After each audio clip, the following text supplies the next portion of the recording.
in the state of Idaho, if you adjust for inflation, education in the state of Idaho costs no more than it did 30 years ago.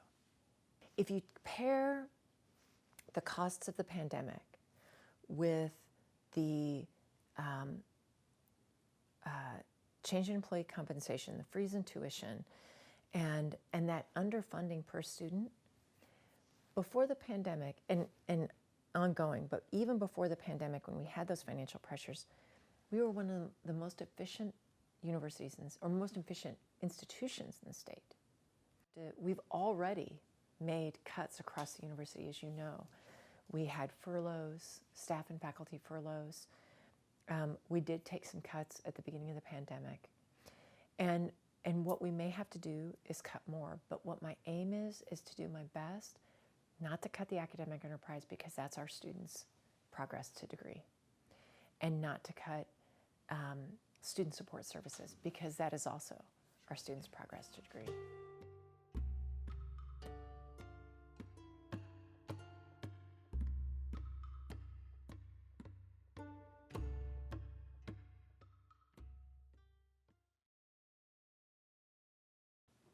During the pandemic, it's easier for someone who has access to the city, who has the city at their fingertips, to get information, to learn about opportunities, but also to see what it looks like to be a part of that program, to earn that degree.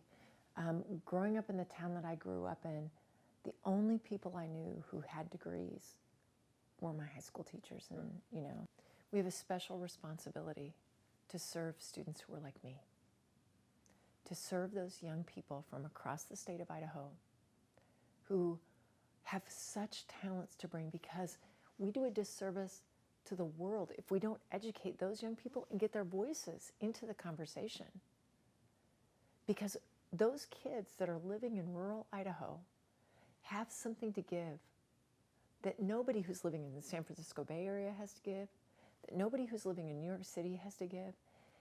And we can't let that fear stop people from accessing that degree, and we can't let economics stop people from accessing those degrees.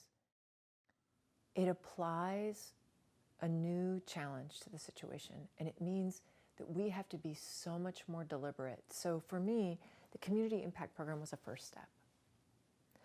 How do we become even more deliberate about making sure that we are representative of the state of Idaho and that we serve every student from the state of Idaho that comes here? Because that's our mission.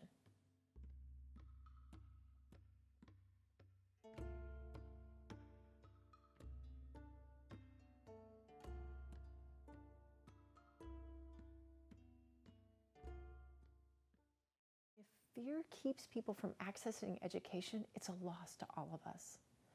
So the more our faculty can articulate and encourage our students to be engaged in dialogue and articulate that they have a right to their own values and beliefs.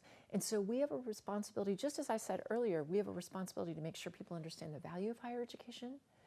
We have a responsibility to help them understand what our mission is. And that's going to be a big priority going forward, because the legislation is this call to us to make sure we articulate that. But in the vast majority of cases, it was already what our excellent faculty were doing.